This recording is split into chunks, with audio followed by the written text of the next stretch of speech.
Hello every one. ഇന്ന് ഞാനിവിടെ കാണിക്കുന്നത് ഒരു ലഞ്ച് ബോക്സ് റെസിപ്പിയാണ്. കോക്കനട്ട് റൈസ് തന്നെ, പക്ഷെ കുറച്ച് ഡിഫറെൻ്റ് ആയിട്ട് എങ്ങനെ ഉണ്ടാക്കാൻ ഞാനിവിടെ കാണിക്കാം. എപ്പോഴും ഉണ്ടാക്കേണ്ട കോക്കനട്ട് റൈസ് മാതിരി തന്നെ പെട്ടെന്ന് നമുക്ക് ലഞ്ച് പ്രിപ്പയർ ചെയ്യണമെന്നെങ്കിൽ നമുക്ക് പെട്ടെന്ന് ഇതും ഉണ്ടാക്കാം.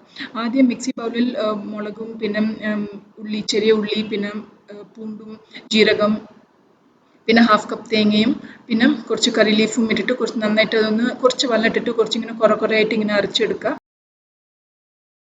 പിന്നെ ഞാൻ already 1 cup rice 2 cups water ഇത്തിരി മഞ്ഞപ്പൊടി ഉപ്പിട്ട് വേവിച്ചെടുത്തു. പിന്നെ ചീഞ്ചട്ടി എടുക്കുക, വെളിച്ചെണ്ണ ഇടുക, കടുക്, ജീരകം, പിന്നെ കടലപ്പരിപ്പ്, ഉഴുന്നും ഉലുവ താളിക്കുക, പിന്നെ ഡ്രൈ ചില്ലി, പിന്നെ കടല ഇട്ടിട്ട് കറി ലീഫും ഇട്ടിട്ട് നന്നായിട്ട് അതൊന്ന് ഫ്രൈ ചെയ്യുക. കടല നന്നായിട്ട് അതൊന്ന് ഫ്രൈ ആവേണ്ട വരയ്ക്ക് മിക്സ് ചെയ്യുക. പിന്നെ നമ്മൾ ഈ അരച്ച് വെച്ചത് അതിലിട്ടിട്ട് നന്നായിട്ട് സിമ്മിലാക്കിയിട്ട് നന്നായിട്ട് കൈവിടാതെ ഇളക്കണം, അല്ലെങ്കിൽ അത് അടി പിടിക്കും. പിന്നെ കുറച്ച് ഉപ്പിട്ടിട്ട് നന്നായിട്ട് അതൊന്ന് 5 മിനിറ്റ്സ് സിമ്മിലാക്കിയിട്ട് മിക്സ് ചെയ്യുക. പിന്നെ നമ്മൾ വേവിച്ച് വെച്ച റൈസ് അതിലിട്ടിട്ട് നന്നായിട്ട് അതൊന്ന് മിക്സ് ചെയ്ത് കൊടുക്കുക.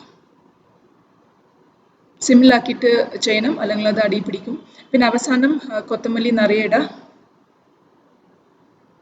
പിന്നെ ഒരു 2 സ്പൂൺ വെളിച്ചെണ്ണ മേലായിട്ട് അങ്ങോട്ട് ഇടുക. നല്ല ടേസ്റ്റ് ഉണ്ടാവും. ഇത് നല്ല ടേസ്റ്റുള്ള റെസിപ്പിയാണ്. ഇത് തീർച്ചയായിട്ടും നിങ്ങൾ ട്രൈ ചെയ്ത് നോക്കൂ. ടിഫിൻ ബോക്സിന് നല്ല ഒരു റെസിപ്പിയാണ്. ഈ വീഡിയോ എല്ലാവർക്കും ഇഷ്ടമായി വിചാരിക്കുന്നു. Please subscribe to my channel. Thank U.